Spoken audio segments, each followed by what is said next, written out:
하나님께서 주신 말씀은 시편 1편 3절 말씀입니다. 구약전서 804페이지입니다. 시편 1편 3절 말씀입니다. 그는 시냇가에 심은 나무가 철을 따라 열매를 맺으며 그 잎사귀가 마르지 아니함 같으니 그가 하는 모든 일이 다 형통하리로다. 아멘. 안녕하세요. 우리 옆 사람에게 이렇게 인사했으면 좋겠습니다. 귀한 자리에 잘 오셨습니다. 인사하겠습니다. 정말입니다. 어렵고 귀한 자리인데 특별히 금요일 저녁 쉽지 않습니다. 그죠? 그렇지만 말씀을 사모하여 그리고 예배를 사모하여 나오신 우리 성도님들 주님의 이름으로 축복하고 환영합니다. 이 시간에는 우리 또 귀한 장신대 교육과 교수님으로 계시는 신형섭 교수님 저희 교회에 모셨습니다. 우리 2년 전에 코로나 때문에 많이 힘들었을 때 그때도 우리 2부 3부 예배 인도해 주시고 또 귀한 말씀을 나눠주셨는데 오늘도 귀한 은혜의 시간이 되기를 저희들 기도하였고 또 기대하는 마음이 있습니다. 이 시간 부모는 가정의 신앙 정원사라는 주제로 귀한 말씀 우리 전해주실 우리 신형수 교수님 박수로 환영하겠습니다.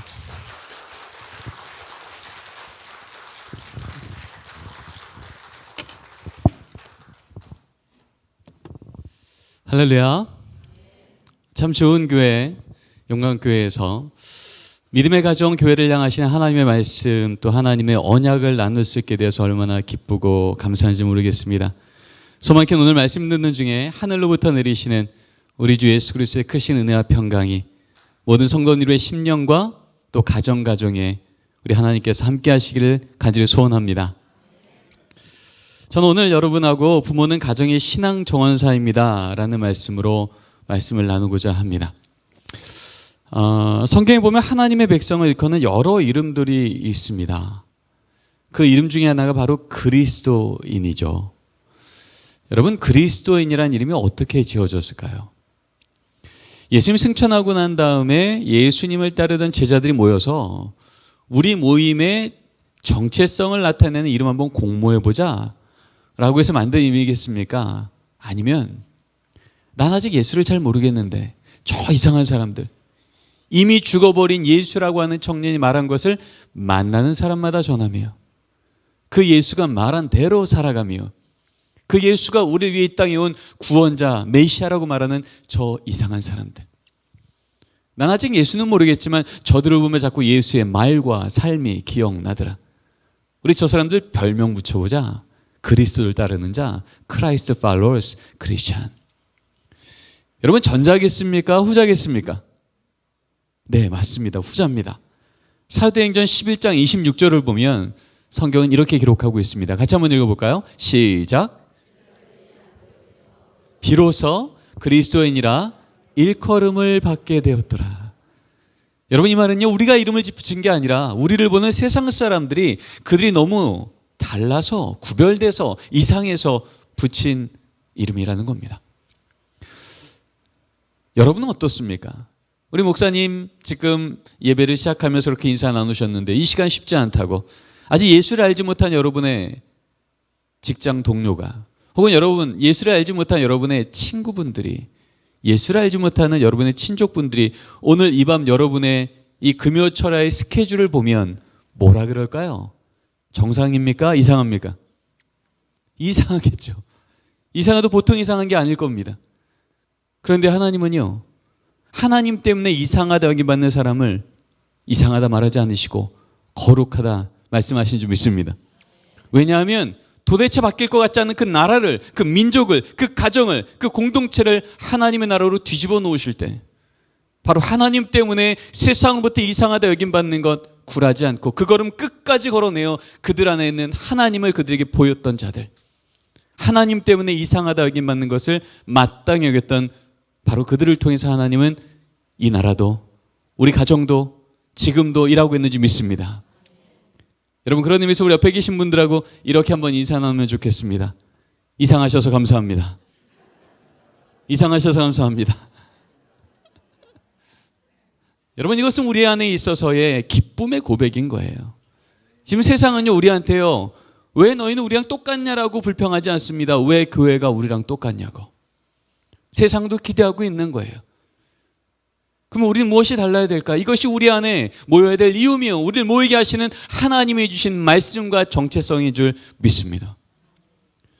근데 문제는요, 지금 이 시대 우리 하나님 때문에 이상하다 여김받는 믿음의 다음 세대 숫자가 늘고 있을까요? 줄고 있을까요?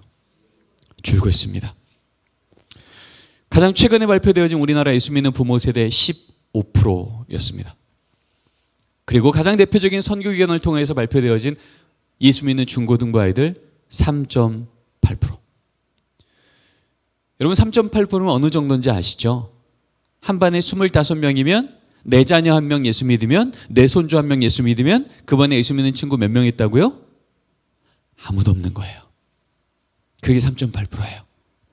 우리 교단에서 선교사님 파송할 때 3.8%면요, 미전도 종족의 수준으로 여겨서 선교사 훈련 다 받아도 미전도 종족 선교 파송 훈련을 또 받아야 됩니다. 여러분, 그래서요, 지금 이 3.8%의 이 상황이 우리의 현실이라는 얘기는 무슨 얘기냐면요, 이번 주 우리 자녀, 우리 손주가 교회 오기를 포기해요? 그러면 그 반에 예수 믿는 세대가 어떻게 되는 거예요? 끊어지는 거예요. 근데 다시금 우리 자녀가, 우리 손주가 이번 주 교회 와서 예배드리기를 결단하며 하나님, 저는 하나님의 자녀로 살겠습니다 결심하여 월요일 날 학교를 가게 되면 어떤 일이 생겨요? 그 반에 예수 믿는 세대가 다시 연결되어지는 거예요. 그래서 지금 이 시대에 우리 자녀, 우리 손주가 예수 믿는 그 자리를 지켜내며 그들을 통해 세상을 변화시키는 일은 얼마나 소중한지 모릅니다. 여러분, 바다가 늘 신선한 이유가 뭔지 아시죠? 3%가 약간 넘는 소금이 살아있어서. 여러분, 지금 아무리 이 시대에 우리 다음 세대가 3.8%, 이 시대의 세속화에 얼룩지고 위축되고 작아졌을지라도 신앙의 정원사인 우리를 통해서 우리 자녀 세대, 손주 세대가 다시금 복음의 세대로 일어난다면, 말씀의 소금이 된다면, 아무리 이 시대가 얼룩지고 위축됐을지라도 그들을 통해 다시금 이 시대는 하나님의 생명의 바다로, 부흥의 파도로 바꿔내실 줄 믿습니다. 이 믿음이 우리 안에 있기에 우리는 이전에 모인 것이 탄식이 아니라 소망으로 모이게 된 것입니다. 오늘은 이 소망을 가지고 어떻게 하면 우리 자녀 세대를, 우리 손주 세대를 하나님의 백성으로 다시 세울 수 있을까라고 하는 하나님의 지혜를 얻기로 합니다. 우리 같이 말씀 한번 읽어볼까요? 시작.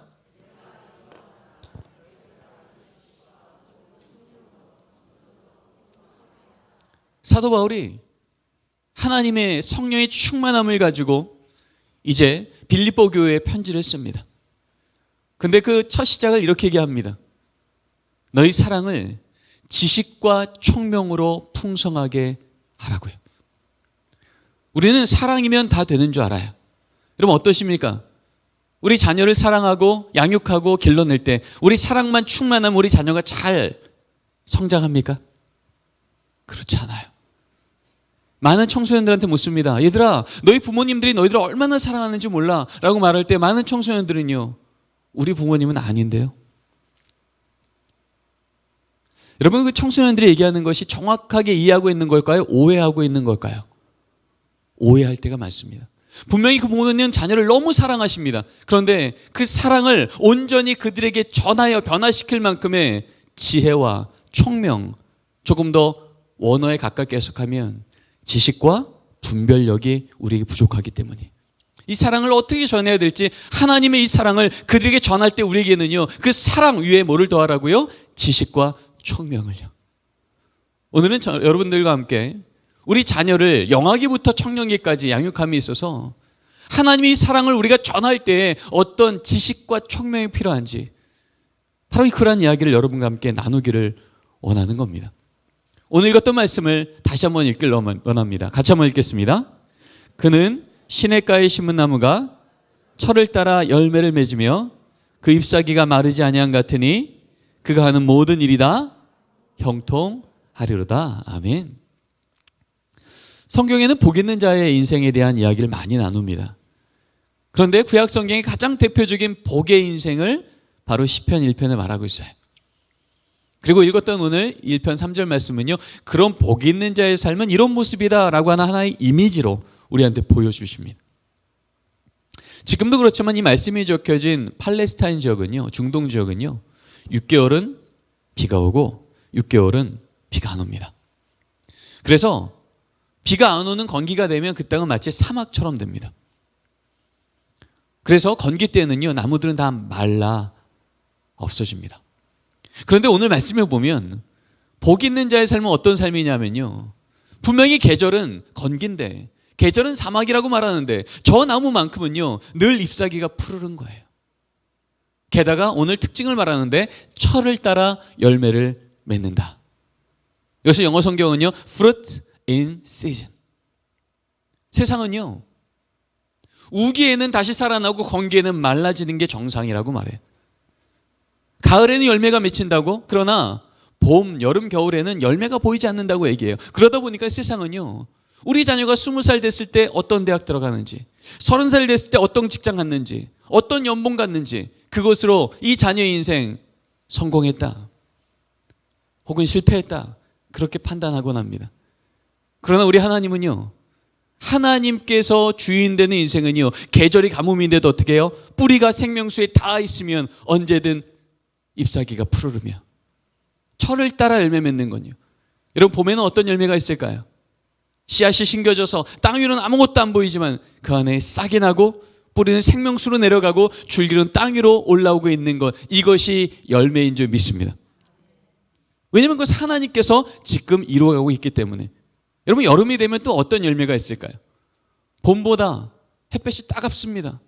그 따가운 햇볕을 버티며 줄기는 굵어지는 거예요. 봄보다 계절은 거칩니다. 홍수가 나기도 하고 가뭄이 있기도 합니다.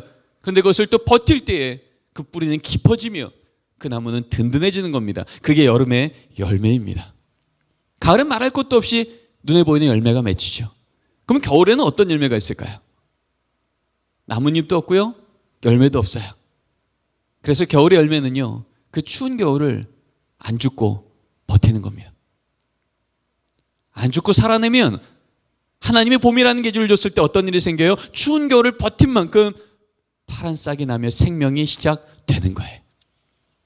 그래서요, 하나님께서 복 주신 자 인생은요, 20살 됐을 때, 세상이 말하는 가을해고 됐을 때, 30살 됐을 때 그들의 삶이 어떤 대학, 어떤 연봉이 아니라 아직 봄일지라도 하나님 봄에 해당되어진 열매를 지금 보게 하시면, 하나님이 함께 하셔서 그 열매를 보게 하시면, 이 하나님 동행하여 주시며 가을 됐을 때, 겨울 됐을 때 하나님이 그 열매를 책임져 주시겠다. 그래서 아직 가을이 오지도 않았는데 봄인데도 이미 미리 감사하고 미리 찬양하고 미리 평화롭고 미리 하나님께 영광 돌리는 영적으로 여유가 있는 부모 세대가 될 줄 믿습니다. 그래서 이런 나무들이 성장할 때는요, 하나님은 그냥 성장치 않게 하십니다. 반드시 거기에는 정원사를 두십니다. 그래서 지혜로운 정원사는요, 똑같은 나무를 길러도요, 봄에 하는 역할과 여름에 하는 역할과 가을에 하는 역할과 겨울에 하는 역할이 달라요.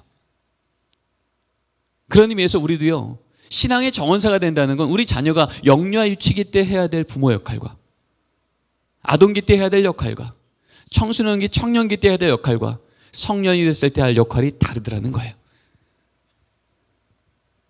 여러분, 그런 의미에서 여러분의 정체성은 정원사십니까? 정비사십니까? 여러분, 자녀한테 한번 물어보면 뭐라 그럴까요? 저는 교회에서 교육총괄 목사 섬길 때 제가 섬기던 교회는 유치원을 같이 운영하고 있었습니다. 일주일에 한 번 반드시 가서 아이들하고 예배를 드려요.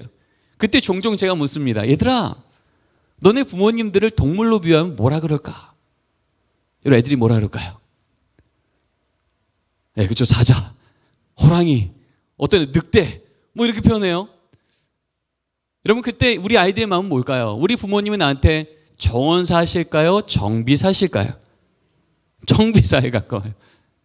저희 기준을 딱 정해놓고요, 조금만 빗나가도 당장 부품 갈아 껴야 속이 편한 정비사가 되어야 이 자녀 잘 기른다고 생각해요. 그런데 우리 하나님, 우리 자녀를 기계 부품으로 만드시 않으시고 하나님의 형상 따라 만들어진 인격체로 만드셔서 정비사가 아니라 정원사, 당장 바꿔내고 교정해야 속이 편한 자가 아니라 마침내 변화되도록 돕는 자로, 내가 이 나무를 책임지지 않고 하나님이 책임지되 내게 맡긴 이 나무의 계절에 맞는 수고를 감당하는 바로 지혜로운 정원사로 우리를 부르신 줄 믿습니다.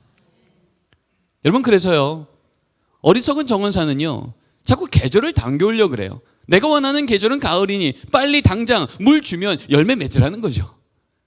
그러나 지혜로운 정원사는요 알고 있습니다. 내가 할 수 있는 건 계절을 당겨오는 게 아니라 내게 주어진 계절을 분별하여 그 계절에 맞는 수고를 감당할 때 하나님이 계절을 바꿔주시면 바뀐 계절만큼 열매가 열리는 걸 보게 될 줄 믿습니다.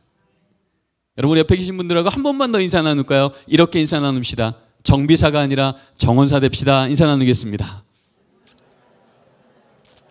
아멘.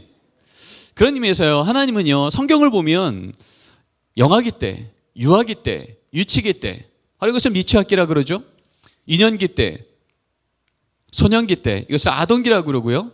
청소년기 때, 청년기 때, 이것을 청소년 청년기라고 말합니다. 이 계절을 따라 하나님께서 어떻게 바로 그 시기에 해당되어진 다음 세대를, 우리 자녀 세대를 하나님의 백성으로 열매를 맺혀주셨는지를 보게 해주십니다. 자, 우리는 이제 영유아 유치기부터 한번 가기로 원하는데요. 성경에 나와 있는 이 시기 때 하나님께서 잘 길러준 아주 모범적인 영적인 신앙의 정원사 역할을 하는 사람이 바로 요게벳입니다. 우리 말씀 한번 같이 읽어보겠습니다. 이 믿음으로 시작.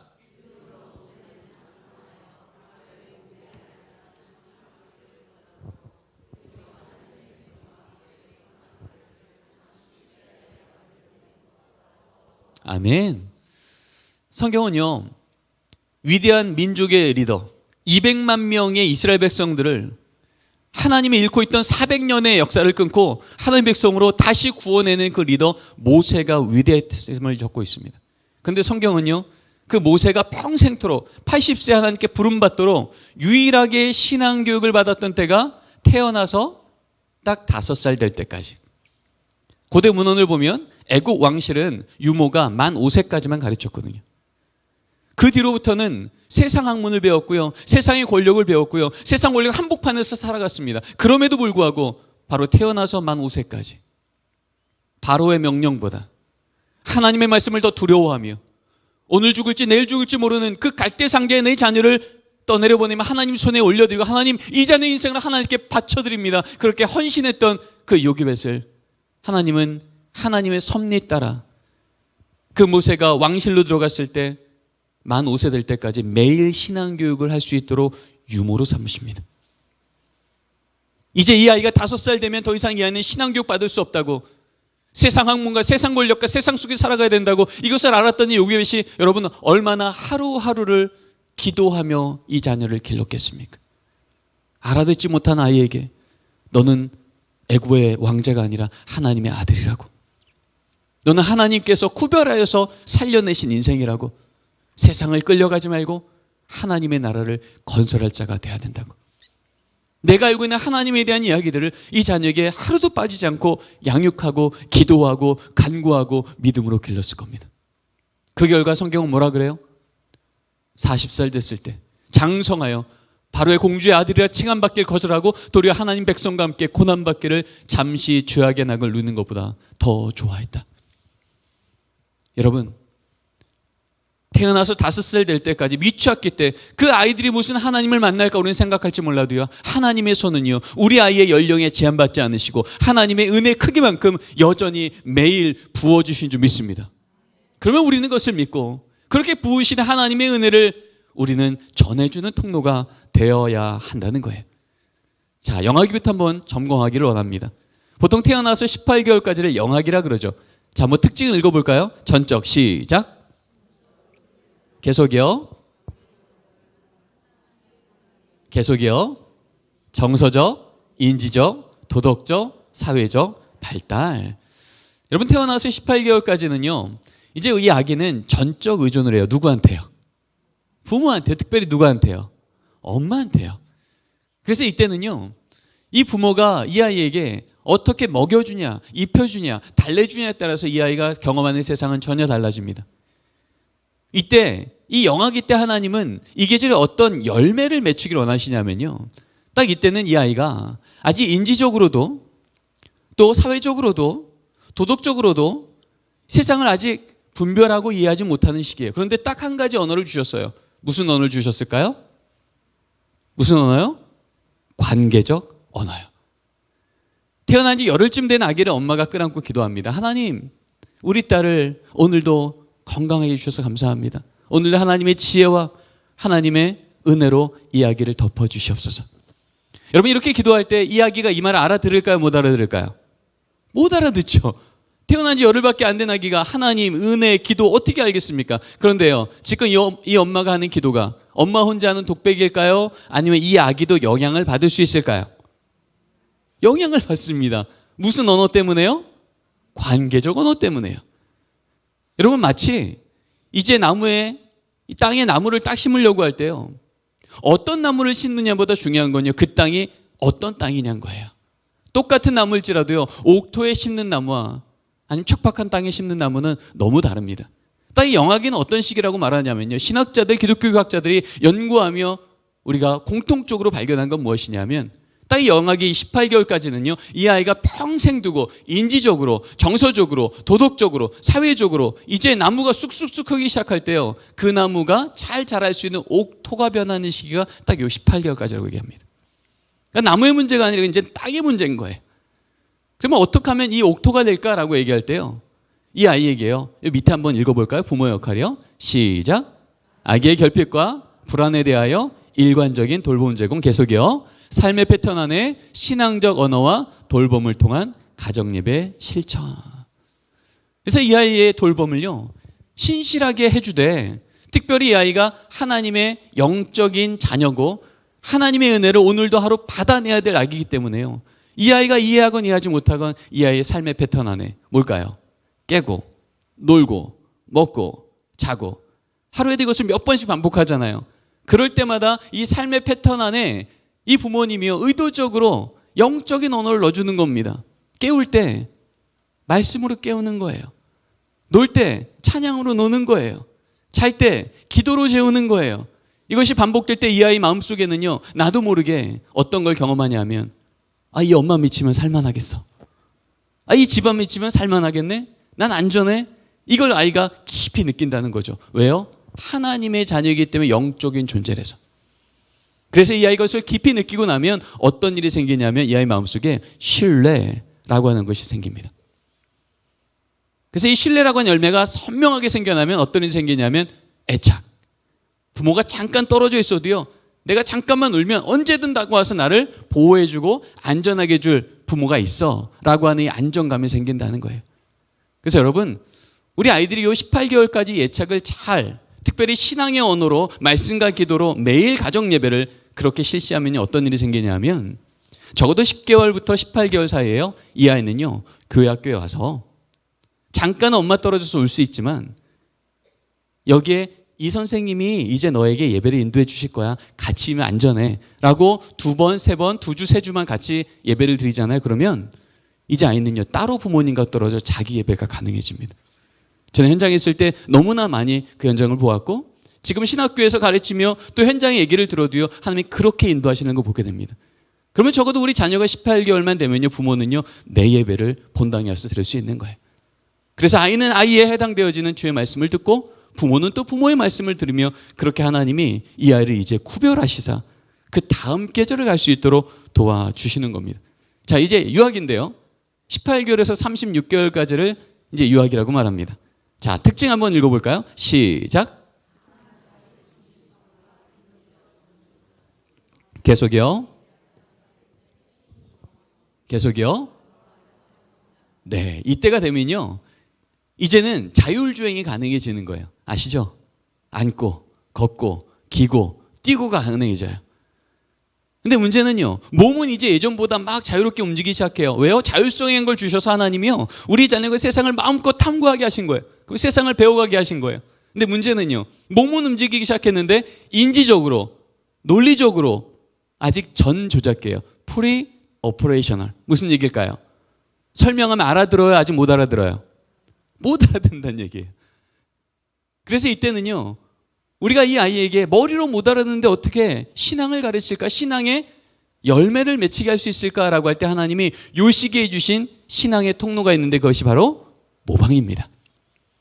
그래서 36개월까지 아이는요, 설명하면 못 알아듣는데요, 모델을 보여주면 기뻐하며 따라합니다. 그래서 이 아이에게 찬양하는 법, 기도하는 것, 말씀 읽는 거 가르치려면 어떻게 해야 되냐면 안 돼요. 똑바로 앉아야지. 그런다고 아이가 알아듣지 못해요. 대신 어떻게 하면 돼요? 지적하지 않고요, 찬양할 때 찬양을 어떻게 하면 가장 좋은 모델인지 최고의 모델을 그 아이 앞에서 보여주시는 거예요. 기도할 때 눈 감아야지, 손 모아야지 얘기하지 않고요, 기도할 때 가장 모범적인 모습으로 기도하는 모습을 자녀에게 5번, 10번 보여주는 거예요. 그럴 때 이 아이는요, 머리로는 이해되지 않아도요, 내가 좋아하는, 내게 의미 있는 타자의 내 인생을 책임져주는 저 엄마가 하는 저 모습을 따라하며 그 기도가, 그 찬양이, 그 말씀이 있는 모습이 내 삶의 인격 안으로 들어와 삶의 양식이 되는 거예요. 그래서 이때 부모님들은요, 다시 한번 내 삶의 신앙생활을 점검하셔야 돼요. 최고의 기도의 모습, 최고의 찬양의 모습, 최고의 예배의 모습, 그 모습을 우리 자녀에게 삶으로 보여준다. 그래서 이 시기야말로요, 우리 아이에게 어떻게 되냐면 부모의 삶은 자녀 신앙교육의 교과서가 되는 시간이에요. 그러다 이제 우리 아이가 유치부로 올라갑니다. 만 3세부터 5세죠. 자, 이때부터는 조금 다른 계절로 움직이기 시작해요. 자, 한번 읽어보겠습니다. 5감 시작. 계속이요. 계속이요. 네, 이때가 되면요, 이제 우리 아이들이요, 인지적 전조작기에서 인지적 조작기로 넘어요. 그 말은요, 이제 말하면 알아들을까요, 못 알아들을까요? 이제는 알아들어요. 그래서요, 이 아이가 알아듣긴 알아듣는데 문제는요, 유아기 때는 자율성이었다면 유치기 때는 이제 주도권이에요. 조금 더 내가 놀 때도요, 그냥 놀지 않고요, 내가 주도해요. 내가 원칙 정하고 내가 이끌어야지 재밌어요. 그러면서 이 아이는 조금 더 적극적으로 세상을 탐구하고 배워가는 시기로 만드신 거예요. 그러다 보니까 하나님은요, 이 아이가 주도권이 있다 보니까 여기 선을 넘으면 잘못된 건데 옳고 그름을 이미 알고 있는 아이가 자꾸 선을 넘어갑니다. 그럴 때 이제 우리는 뭘 해야 되냐면 훈육을 해야 됩니다. 근데 여러분, 훈육이 우리가 알고 있는 감정적 훈육과 성경적 훈육이 구별될 필요가 있는데요. 여러분, 성경적 훈육이 무엇인지 저를 한번 따라해 볼까요? 옳고 그름을 구별해주고, 옳은 걸 택할 기회를 주고, 옳은 걸 택했을 때 마음껏 칭찬해 주는 것, 마음껏, 그게 성경적 훈육이에요.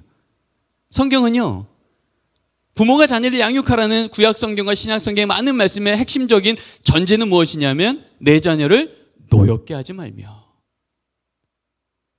우리가 훈육할 때요, 노여워지면 한마디로 컵에 폭포수가 쏟아져도요, 뚜껑이 딱 닫히는 순간 물 한 방울 안 들어간다는 거예요.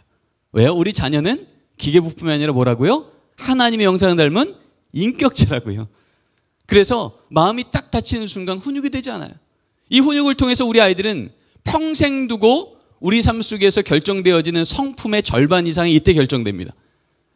근데 여러분, 이 성품이 우리 성경으로 보면 뭘 얘기하는 걸까요? 우리 성령의 9가지 열매 외워볼까요? 시작. 사랑, 희락, 화평, 오래 참음, 자비, 양성, 충성, 온유, 절제. 여러분 다 외우시네요. 여러분이 9가지 성령의 열매가 다 뭐예요? 다 성품이에요. 인내하는 법, 기뻐하는 것, 배려하는 법. 세상이 말하는 이 성품이요, 다 성령님이 우리 함께 하실 때 주시는 성령의 열매였단 말이죠. 다시 말하자면 여러분, 이 유치기 때가 어떤 계절이냐? 우리 아이 평생 두고요, 성령의 열매, 이 성품이 절반 이상이 결정되는 시기가 유치기예요. 그러니 우리가 이 유치기 때 우리 자녀를 양육한다는 건요, 매일매일 성령의 열매를 빚도록 도와주는 거예요. 그럴 때 여러분, 우리가 성경적 훈육으로 아이를 가르치면 성령의 열매가 풍성해지고, 우리가 잘못 알고 있는 감정적 훈육을 하면요, 이 성령의 열매가 맺힐 그 시기가 멈춰버린다는 거예요. 여러분, 그런 의미에서 우리 유치부 예배 드릴 때 우리 아이들이 주도권이 막 많으니까 알면서도 찬양 그렇게 장난치면 안 되는 거 알면서도 막 장난치기 시작할 때 우리 선생님들 어떻게 해요? 아이 손잡고 어디 데려가요? 화장실 데려가죠. 데려갈 때 어떻게 데려가요? 손 꽉 잡고 데려가요? 살살 잡고 데려가요? 꽉 잡고 데려가요. 들어가서 불 일찍 켜요? 늦게 켜요? 은근히 늦게 켜요. 안 치고 거의 대답할 기회도 안 주고 취조하듯이 묻습니다. 너 장난 안 치기로 했지? 왜 또 장난쳐? 또 그럴 거니? 여러분, 이때 이 아이 마음속에 성령이 충만해져서 변화가 일어날까요? 죄책감이 충만해져서 마음이 까매질까요? 성령의 죄책감이에요. 죄책감이에요. 왜냐하면 이 유치기 때는 내가 이미 알고 있어요. 이렇게 하면 잘했다 잘못했다 알고 있기 때문에 딱 지적받는 순간 마음속에 뭐가 들어가냐면 죄책감이 들어가요. 마치 지금 불을 딱 끄면 여기가 깜깜해지는 것처럼 죄책감이 들어오는 순간 까매지는 거예요. 이때 우리가 할 수 있는 것은요, 아이를 지적해서 죄책감 갖게 하는 게 아니라 어떻게 해야 되냐면 옳고 그름을 선택해 주는 거예요. 장난쳐요. 집중 못해요. 그때 우리 어떻게 해야 돼요? 이 아이 손잡고 데려갈 때 손 꽉 잡아요? 살살 잡아요? 살살 잡아요. 화장실 불 늦게 켜요? 일찍 켜요? 얼른 켜요. 앉아서 취조해야 돼요? 친절하게 질문해야 돼요? 친절하게 질문해요. 혜건아, 너 찬양 시간에 지금 장난쳐서 이게 들어온 거 알지? 어떻게 장난치는 게 옳을까? 아니면 찬양을 따라하는 게 옳을까? 얘 엄청 혼날 줄 알았는데 알고 있는 질문하는 거죠. 찬양하는 거예요. 그래, 나는 선생님은 혜건이가 찬양하는 게 옳은 거 알고 있다고 생각했어. 자, 이제 나가면 어떻게 할 수 있을까? 선생님이 기대해 볼게. 나가서 한번 멋지게 찬양할 수 있을까? 여러분, 이 이야기 듣고 아이가 나옵니다. 나올 때 이 아이 얼굴에 어떻게 해요? 죄책감이 충만해요? 아니면 약간 어색하지만 미소가 씩 생겨요? 미소가 생겨요. 그러면 다시 들어갔을 때 이 아이가 찬양해요? 또 장난쳐요? 또 장난쳐요? 왜 그럴까요? 분명히 제대로 훈육을 받은 성경적 훈육, 기준을 확인받고 기회를 받고 응원을 받았는데 왜 또 장난칠까요? 제대로 된 훈육을 받아본 적이 없는 거예요. 하던 대로 하는 거예요. 그러나 우리 아이들은 어릴수록 학습력이 빠릅니다. 제대로 된 훈육을요, 2번, 3번, 4번, 5번 받잖아요. 그러면 이 아이는 이제 아는 거예요. 적어도 이 엄마 앞에서만큼은 훈육 시간은 눈물 쏙 빠지고 자존감이 무너지는 시간이 아니라 나도 알고 있었지만 자꾸 손을 넘었던 그 자리를 옳은 것을 택할 기회를 부여받고 택하는 경험을 해보고 그것을 택했을 때 나는 찬양하는 아이라고, 기도하는 아이라고, 칭찬받는 아이라고 영적인 자존감이 채워진 아이가 될 줄 믿습니다. 그리고 이때는요, 하나님이 오감을 통하여서 마음껏 상상하고 창의하게 하셨어요.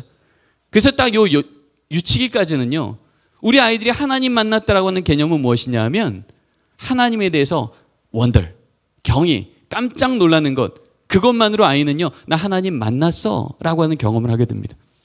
그래서 유치기까지는요, 우와, 우리 하나님이 말로 천지를 창조하셨네? 여리고성이 무너졌어. 무리를 예수님이 건너가셨어 라고 하는 깜짝 놀라는 찰칵찰칵 마치 즉석사진을 딱 찍듯이 그 이미지가 내 안에 생기면요, 그게 오늘 이 아이는 하나님을 만난 사건이 되는 거예요. 그래서 유시기 때는요, 우리 부모님들과 조부모님들이 가정 안에서 가정 예배를 드리건 신앙 양육을 할 때요, 우리 아이에게 뭔가를 많이 기억하고 그것을 답을 찾아내는 것으로 신앙 교육하는 게 아니라 이때까지는요, 아이와 함께 하나님 같이 기억하고 깜짝 놀라는 것, 기뻐하는 것, 감탄하는 것, 그 하나님이 너의 하나님이라고, 그 하나님이 엄마, 할아버지 하나님이셨다고 그렇게 고백하는 게 강력한 신앙의 교육이요. 그것이 이 아이 마음속에 이미지가 남는 순간 선명한 열매가 맺히는 줄 믿습니다.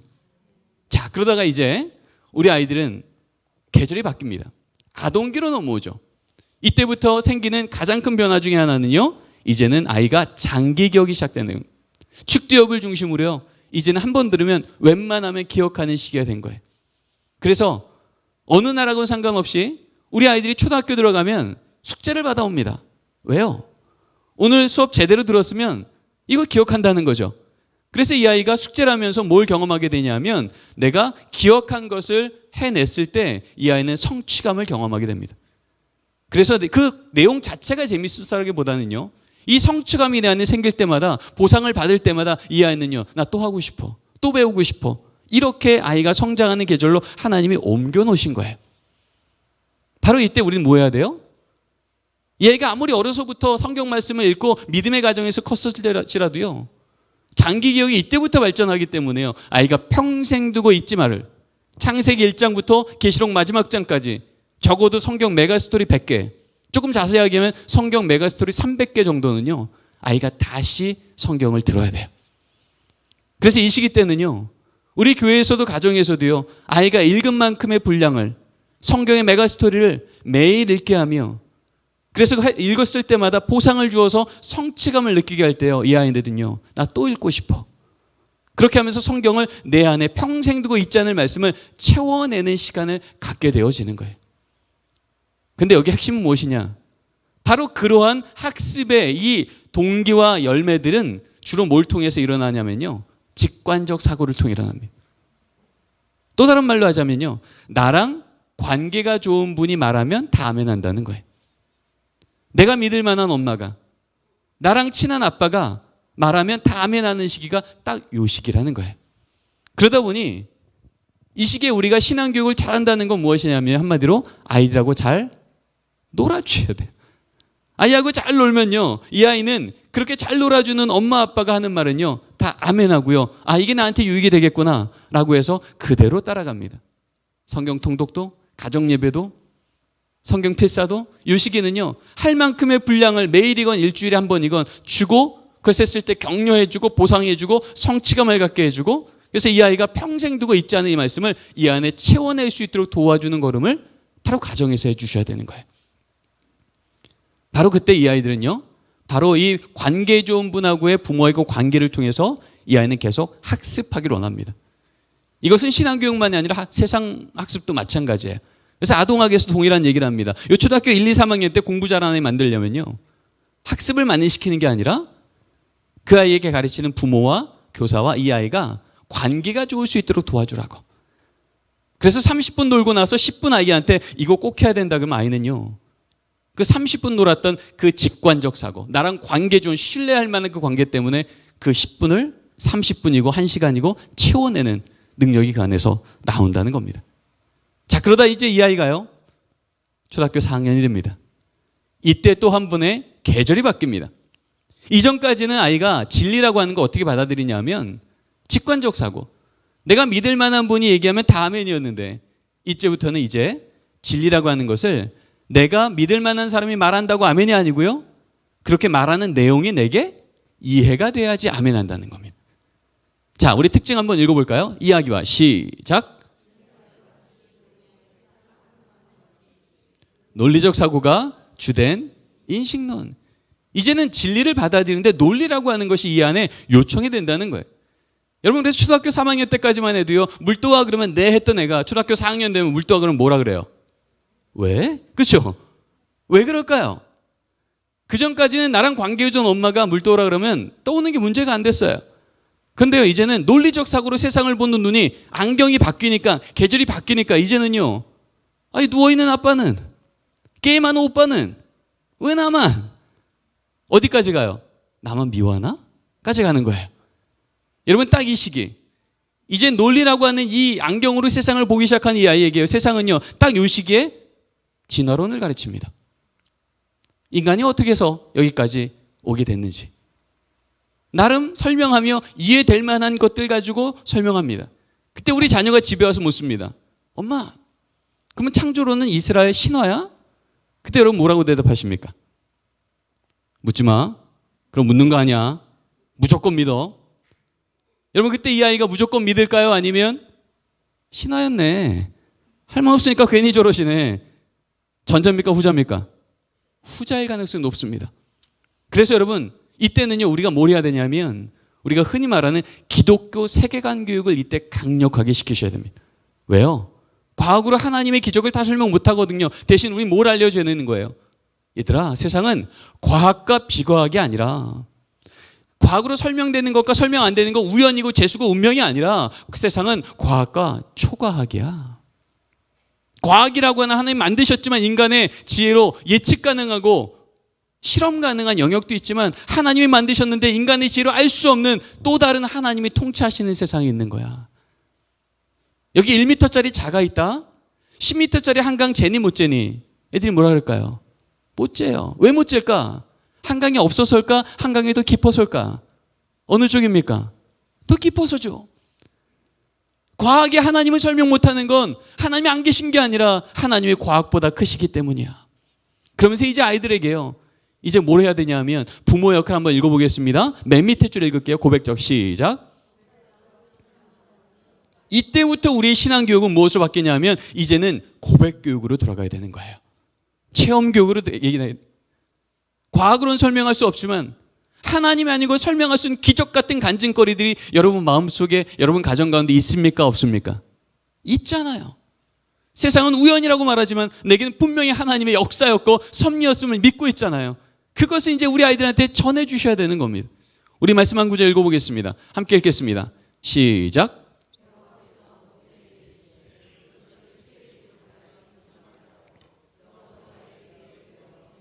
여러분 너무나 잘 아시는 말씀입니다. 아말렉과의 전투 속에 저 언덕에서 모세가 손을 올리면 밑에 전쟁이 이기고 손을 내리면 저 전쟁이 지는, 그래서 결국 그 전쟁을 이기게 하시니까 하나님, 이 부모 세대는 오늘도 하나님 함께 하셨다, 놀랍다, 홍해를 마른 땅처럼 건너가 계셨다 하나님, 그 하나님 또 역사하셨네라고 다시 한번 이 마음에 믿음을 갖지만 빨리 여기를 벗어나고 싶을 때 하나님이 지금 모세한테 뭐라 그래요? 모세야, 지금 빨리 여기를 벗어나는 게 중요한 게 아니라 오늘 있었던 이 일, 과학으로는 설명할 수 없지만 하나님이 함께 하셨더니, 나도 이해할 수 없지만 하나님이 승리를 주셨던 오늘의 간증거리를 책에 기록하여 기념하게 하고, 그 목적이 뭐예요? 누구의 귀에? 여호수아요. 여호수아가 누굽니까? 우리 다음 세대를 대표하는 세대 아닙니까? 우리 자녀 세대 귀에 외워 들리라. 한마디로 귀에 못이 박히도록 전해주라는 거예요. 하나님 아니고 설명할 수 없는 내 삶에는 간증거리들. 우리 자녀 세대는 가나안 땅 들어가자마자 만남의 추락이 멈췄죠. 구름 기둥과 불 기둥이 사라졌죠.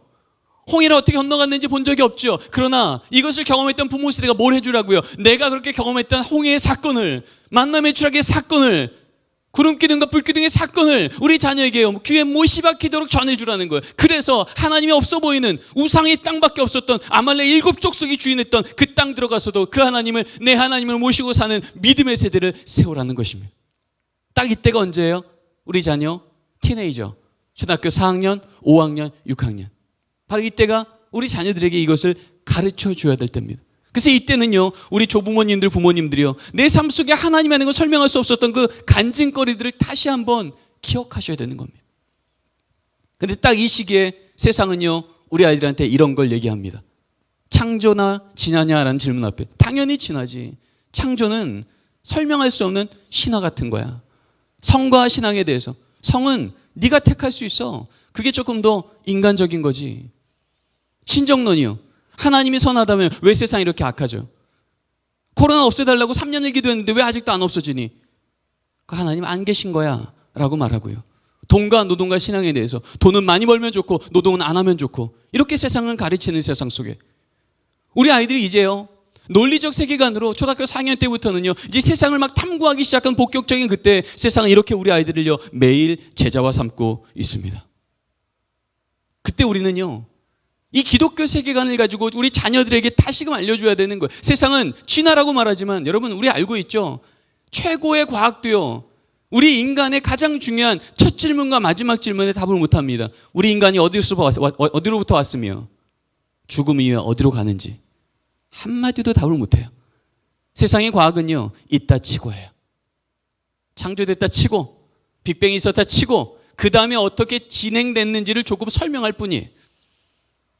그러다 보니까 이거 어디로 가요? 우연히 만들어진 존재니 조금 더 강한 자가 조금 더 약한 자를 다스려도 된다. 적자생존, 그렇게 합당하며 지금 이 세상에 신음하고 있는 겁니다. 전쟁을 하며 핍박을 하며, 그러니 더 힘을 기르려고 말하며, 그러나 모두같이 신음하는 이 시대 속에, 그러나 우리 창조는 뭐라고 얘기하죠? 우리는 우연히 만들어진 존재가 아니라 하나님의 형상을 따라 만들어준 존재에게 어떤 나라, 어떤 상황이든 상관없이 하나님의 자녀로 존귀하며 존중받으며 가치 있는 인생을 살아야 된다고. 너의 인생도 우연히 사는 인생이 아니라 하나님 주고 살려낸 인생이니 존귀한 인생 살아야 된다고 말하는, 우연히 만들어진 존재일지 하나님의 자녀의 귀한 존재일지 우리는 무엇이 우리 자녀의 창조냐 진화냐 질문 앞에 우리가 안내해줘야 될지의 답을 분명히 해줘야 됩니다. 성과 신앙이요, 세상은 성은 네가 선택할 수 있다고 말할 수 있을지 몰라도 우린 이미 알고 있습니다. 적어도 2000년 교회사를 보면 스스로 성을 선택하고 성이 문란했을 때 그 시대가 얼마나 망가졌는지, 신음했는지, 결국 불행해졌는지, 한 번도 예외 없이 그렇게 반복되어 왔었던 그 역사를 우리 아이들한테 알려주며 하나님 말씀대로 성을 귀하게 여기고 거룩히 여기고 말씀 안에 지켜낼 때 어떻게 다시 시대가 갱신되었고 살아났고 축복받은 시대가 되었는지 우리 자녀를 가르쳐주며 너희가 바로 그런 축복의 세대로 다시 일어서야 된다고 가정에서부터 알려주셔야 됩니다. 신정론이요. 사실 성경에는 너무나 많이 지금 세상이 말하는 신정론의 질문을 던집니다. 아모스에서, 하박국에서, 심지어 계시록에서 하나님 선하신데 왜 악인이 득세하냐고 질문할 때마다 하나님은 동일하게 대답하십니다. 잠시 그렇게 보일지 몰라도 그 끝을 누가 붙들고 있다고요? 하나님이 붙들고 계시다고요. 랄프 에버네티 목사님이 이렇게 고백합니다. 나는 내일 무슨 일이 일어날지 난 알지 못한다. 그러나 그 미래를 누가 붙들고 있는지는 안다. 우리 하나님이 우리 자녀의 인생의 마지막을 붙들고 있는 줄 믿습니다. 그 하나님 붙들고 사는 게 진짜 승리요, 하나님 붙들고 사는 게 진짜 지혜임을 우리 자녀들에게 알려주셔야 됩니다. 돈과 노동과 신앙이요, 성경을 아주 짧은 단어로 줄이면 이렇게 해석이 됩니다. 하나님을 예배하고 사람을 사랑하고 세상을 다스리라고요. 물질을 다스리라고요. 그런데 지금 세상은 거꾸로 말합니다. 사람을 예배하고 물질을 사랑하고 하나님을 다스리려고 드는 자리가 됩니다. 우리는 알고 있죠. 바로 이렇게 왜곡된 기준을 갖고 살았던 시대마다 어떻게 그 시대가 또 무너졌었는지. 그런데 종교개혁 시대 때, 영국 대붕운동 때, 우리나라 선교 초기 때 다시금 왜곡됐던 그것이 돌아왔잖아요. 하나님을 다시 예배하기 시작했고 사람을 다시 사랑하기 시작했고 물질을 다시 다스리기 시작했을 때 그 시대는 다시 하나님의 믿음의 다음 세대가 놀라운 부흥과 영광의 세대로 바꿨잖아요. 우리 자녀들이 알려야 되는 겁니다. 지금 이 시대가 신음하고 있어도 말씀으로 돌아오면 너희들이 다시 부흥의 첫 세대가 될 수 있다고 우리 부모가 자녀들에게 그렇게 신앙의 고백과 가르침을 알려주어야 될 줄 믿습니다. 이렇게 기독교적 세계관이 만들어졌을 때 이제 비로소 우리 자녀들은 청소년기, 청년기로 들어갑니다. 지금 이 시대의 청년기를 또 다른 말로 신생성인기라 그래서요. 청년기에, 청소년기의 연장선으로 이야기도 합니다. 청년들이 이미 성인이 됐지만 이 시대가 특히 한국 사회가 요청하는 사회적인, 경제적인, 관계적인, 정서적인 이런 성장이요. 청소년기의 연장이라고 말을 해요. 그래서 오늘은요. 이것을 좀 묶어서 여러분하고 나누겠습니다. 우리 자녀가 청소년이라면, 청년이라면 어떻게 또 신앙교육을 해야 될까? 자, 우리 첫 번째 특징입니다. 한번 읽겠습니다. 시작. 자아 정체성, 탐구 시기 계속이요. 독립욕구와 의존욕구가 혼재하는 시기 마지막이요. 소속감이 강력히 경험된 공동체 이야기, 권위, 비전이 핵심. 여러분 이제 청소년기가 되면 아이들은요. 내가 누구지를 다시 한번 고민해요. 그래서 중학교 2학년이 되면 아이들 손에 다 뭐가 들려지죠? 거울이 들려집니다. 남자건 여자건 상관없이요. 이제 내가 궁금한 거예요. 근데 이때 딱 딜레마가 뭐예요? 중학교 2학년 때 거울을 딱 보면 뭐예요? 내가 기대했던 내 얼굴과 지금 내 얼굴이 가장 거리가 멀어요. 내가 기대했던 내 키와 지금 내 키가 가장 거리가 멀어요. 내가 기대했던 부모님과 관계와 지금 내 관계가, 친구와 관계, 지금 내 관계가 가장 거리가 먼 그 시기가 딱 중요해요. 게다가 지금 우리 한국 사회만큼은요. 전 세계에서 청소년 아이들이 가장 행복지수가 낮고 학업 시간이 높고 자살률이 높은 이 기현상 한복판에 있는 우리 중고등부 아이들은요. 매일 무엇을 경험해요? 너 그 성적 안 되면, 너 그 외모 안 되면, 너희 집안 그 정도 돈 없으면 너 몇 등급이네.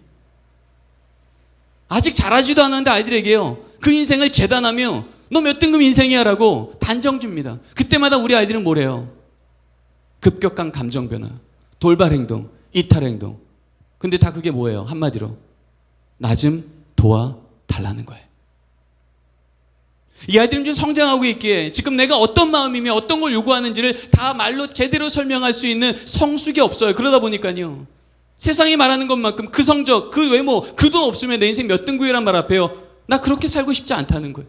나 조금 더 행복하고 싶다는 거예요. 조금 더 안전하고 싶다는 거예요. 바로 이때 우리 아이들에게 어떻게 해? 네 인생이 정말 안전할 수 있는 건, 네 인생이 후회하지 않을 것은, 정말 그 길이 평안할 수 있는 건 예수를 주인 삼고 하나님 나라를 위해서 살아야 된다는 것을 어떻게 전해줄 수 있을까요? 사실 오늘 시간이 제한돼서 제가 여러 가지 길게 설명 못하지만 지금 이 시대에 심리학도요, 사회학도요, 아동학도요, 청소년학도요, 그리고 제가 공부한 기독교 교육도요. 단어들은 좀 다르지만 공통적으로 한 가지 아주 중요한 변수를 얘기합니다. 그게 바로 무엇이냐면 아까 읽었던 세 번째 문장이에요. 소속감이 강력히 경험된 공동체. 바로 소속감이 강력히 경험된 공동체가 이 아이의 비전을, 이 아이의 자아 정체성을, 이 아이의 삶의 깃발을 결정짓는데 아주 큰 영향을 준다는 거예요. 그럼 어떻게 소속감을 경험할 수 있을까요? 여러분, 소속감이 강력히 경험됐다는 건요, 내가 믿을 만한 분이 거기 있다는 거예요. 누가 우리를 믿게 할까요? 한마디로 나를 감동시킬 수 있는 사람이요. 어떨 때 감동하죠? 내가 기대했던 것 이상의 희생이 내게 부어질 때, 내가 기대했던 것 이상의 인내가 내게 부어질 때, 내가 기대했던 것 이상의 사랑이 내게 부어질 때, 굳이 왜 여기까지? 라고 하는 거룩한 질문이 생길 때요, 바로 내게 그 사랑을 부어내는 그 대상을 내가 믿게 되는 거예요. 바로 그 사람이 있는 그 공동체가 소속감이 강력하게 경험된 공동체예요. 여러분, 우리 중고등부 아이들이 언제 예수님을 내 주님으로 가장 많이 경험하죠? 물론 어디서든 하지만 횟수적으로 볼 때 어디서 가장 자주 우리 아이들이 그 고백을 하게 되죠? 여름 수련회, 마지막 날 저녁 집회, 말씀 듣고 기도하는 시간에. 왜 그럴까요? 하나님의 은혜는 어떤 예배나 동일하게 임하는데 왜 굳이 그 여름 수련회 마지막 날 저녁 집회 기도할 때 아이들이 하나님을 내 주로 고백하는 회심이 뒤집어질까요?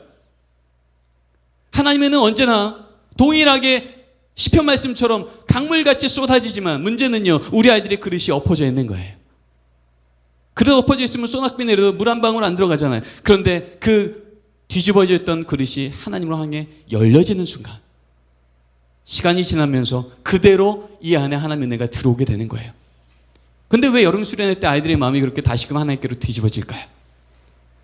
여러분, 수련회 앞두고 한 달 전부터요, 우리 선생님들, 우리 부모님들이 아이들한테 대하는 눈빛이 달라집니다. 혜건아, 한 달 뒤에 수련회 꼭 와야 돼. 너 없으면 안 돼. 네가 얼마나 중요한 존재인데. 우리 아이들이요, 평소에는요, 조건 걸고 상황 걸고 성적 걸고 태도 걸고 그렇게 나를 판단하던 그런 세상과 너무나 다른 있는 모습 그대로 나를 존귀하다고 받아주는 거예요. 적어도 그 선생님 앞에만 가면, 적어도 그 부모님 앞에만 가면 있는 모습 그대로 너 괜찮다고, 있는 모습 그대로 존귀하다고, 너의 인생은 하나님이 죽어 살린 존귀한 인생이 세상에 함부로 할 수 없는 아름다운 인생이고 그 귀한 인생 붙들고 살아야 된다고 말하는 걸 듣기 시작하는 거예요. 그렇게 수련회 가자마자 이제 학원 끊고 세상 끊고 어떤 조건 끊고 오직 하나님의 말씀만으로 공동체 훈련을 하며 말씀을 들으며 기도회를 하며 그렇게 하루 이틀 3일 말씀 들으면서 이렇게 나를 안전하게 만드는 바로 이 공동체가 주목하고 의지하고 있는 그분이 예수라면, 정말 하나님이 날 위해 죽으셨고 그 예수가 날 위해 죽은 게 정말이라면 지금 내가 기대한 내 인생보다 적어도 예수님이 나와 함께 하셨을 때 내가 살게 될 인생이 훨씬 아름다울 거라고. 이 공동체가 말하는 이야기가 내 얘기가 되고 싶고, 요셉 얘기가 내 얘기가 되고 싶고, 베드로 얘기가 내 얘기가 되고 싶고, 이 공동체가 말하는 권위 내가 거기에 순종하고 싶고, 이 공동체가 꿈꾸는 그 비전에 나도 그 꿈꾸고 싶다고, 세상의 꿈이 아니라 하나님 나라 꿈꾸고 싶어서 내 실력만큼이 아닌 나를 향한 하나님의 은혜와 계획만큼 내 인생 멋지게 살고 싶다고 예수 앞에 내 인생을 걸기 시작할 때 컨버전, 그 인생이 뒤집어지는 거예요. 여러분, 그래서요, 이 청소년기 때, 청년기 때는요, 바로 이렇게 일상을 끊고 하나님의 은혜가 나한테 정말 어떻게 다가오는지를 믿을 만한 공동체를 그들에게 제공해 주는 것. 교회에서는 여름 수련회, 겨울 수련회, 아울리치, 비전 트립, 제자 훈련 이런 자리겠고요. 가정에서 말할 것도 없이 믿음의 부모님인 거예요. 세상은 뭐라 그러하건, 성적으로 외모로 너를 판단하건 아니라고 하나님이 너를 얼마나 존귀한 자로 만드셨고 우리 가정에 보내주셨는데 약할 때 도리어 강함되어 주실 거고, 넘어졌을 때 붙들어 주실 거고, 모퉁이에서도 잡아주신다 말씀하신 하나님이 지금 너와 함께 있다고 일관적으로 말해주는 그 부모를 통해 이 자녀는요, 이제 내가 이 부모가 말하는 그 이야기, 성경 이야기가 내 얘기 되기를 원하고, 그 부모가 꿈꾸는 그 비전이 나의 꿈 되기를 원한다고, 부모와 관계는 회복되어지며 하나님과 관계는 강력하게 연결된 이 사건이 이 청소년기, 청년기 때 일어나게 될 줄 믿습니다. 그래서 이때 우리의 가장 중요한 역할은요, 부모 역할 두 번째 줄만 읽어볼까요? 자녀의 시작. 자녀의 응답이 중요한 게 아니에요. 자녀가 우리한테 태도가 중요한 게 아니라, 아직 자녀는 성장하고 있는 중이어서 그 마음에 있는 걸 다 표현하지 못할지라도 중요한 건요, 그걸 보는 부모의 응답이 중요한 거예요. 아무리 자녀가 흔들려서 멀어졌을지라도 부모가 그 자리에 지키며 여전히 너는 존귀하고 하나님으로 붙들고 있어. 반드시 너는 다시 돌아와 회복할 거야. 그때 자녀는요, 돌아올 길이 보이는 거예요. 나의 입술을 통해 하나님의 그 역사를 기도한 게 간증되게 이루어 주시는 줄 믿습니다. 이 말씀을 좀 정리하기 원합니다. 이렇게 영아기부터 청년기까지를 보고 나면 내가 그 시기 때 그거 알았으면 그렇게 안 했을 텐데 우리 안에 아쉬움이 생기기도 합니다. 그러나 기억하십시오. 하나님 안에서 늦은 시간은 없습니다. 왜냐하면 우리 하나님이 시간도 창조하셨기 때문에 우리가 몰라서 혹은 실수해서 그렇게 놓쳤을지라도 우리 하나님, 우리가 그 시기에 하나님의 은혜로 지금이라도 채워주십시오. 내가 하나님의 통로가 되기를 원합니다. 다시금 하나님 말씀하신 것 따라 실천할 때 주님 우리를 다시금 은혜의 통로로 삼아 주시옵소서. 성경은 말하고 있어요. 같이 한번 읽겠습니다. 시작. 진흙이 토기장이의 손에 있음 같이 너희가 내 손에 있느니라. 아멘. 이스라엘 백성님 바닥 치고 있을 때, 이젠 끝장났다고 했을 때 하나님이 예레미야에게 말씀하시는 거예요. 아니라고. 다 늦은 것 같고 무너진 것 같아도 너희가 여전히 내 손에 있는 진흙이라고. 하나님의 손에 우리 자녀 다시금 그 진흙 삼아 빚어주시며 하나님의 실력만큼 하나님 나라의 작품으로 만들어질 줄 믿습니다. 여러분, 세상은 그렇게 말할 수 있지만 왜요? 세상은 자기의 손만큼 그를 변화시킬 수 있기 때문에. 그러나 우리 하나님은요, 하나님의 능력만큼 자녀를 바꿀 수 있어서 오히려 탄식한 우리를 나무라 하시는 거예요. 아니라고. 내가 너의 자녀를 향한 기대는 그 정도가 아니라고. 예수 주고 살린 그 존귀한 인생만큼 그 자녀 회복할 거라고. 하나님 오늘 이 말씀을 통해서 철을 따라 열매 맺는다고 주신 이 지혜를 따라 우리가 다시금 그 자녀를 돕는 믿음의 정원사가 될 때 우리 안에 그 자녀를 하나님의 작품으로 바꿀 줄 믿습니다. 여러분, 그림 그릴 때 선도, 곡선도, 색깔도 다 붓을 통해 그립니다. 그럼 여러분, 진짜 그림은 누가 그리는 거예요? 붓이 그리는 거예요? 화가가 그리는 거예요? 화가 그리는 거예요. 여러분, 하나님은 여러분을 붓삼으셨습니다. 우리 자녀 인생 가운데 하나님 나라라고 하는 그림을 여러분을 붓삼으셔서 우리 자녀 심령 가운데 그려내실 때 여러분, 우리가 그리려고 하면 때로는 실패할 것처럼 보이고 때로는 낙서처럼 보일 수 있을지 몰라도 우리 하나님 그 손 놓지 않음을 믿는다면 마침내 그 그림 내 수준만큼이 아니라 하나님의 경륜만큼, 하나님의 계획만큼 완벽한 하나님의 그림으로, 걸작품으로 만들어낼 줄 믿습니다. 우리 옆에 있는 우리 성도님들과 이렇게 믿음으로 고백합시다. 하나님이 그려가실 줄 믿습니다. 아멘. 우리 같이 읽고 마치겠습니다. 함께 읽겠습니다. 시작. 부모는 신앙의 정비사가 아니라 신앙의 정원사입니다. 부모는 가정의 신앙교사입니다. 우리 가정이 늘 하나님을 기억하는 작은 교회가 되기를 원합니다. 아멘. 기도하시겠습니다. 하나님 감사합니다. 세상은 가뭄이라고 말할지라도 그 뿌리가 생명수에 닿아 있으면 잎사귀가 늘 푸르며 철을 따라 열매 맺는 주의 복된 자녀로 우리 자녀 인도할 줄 믿습니다.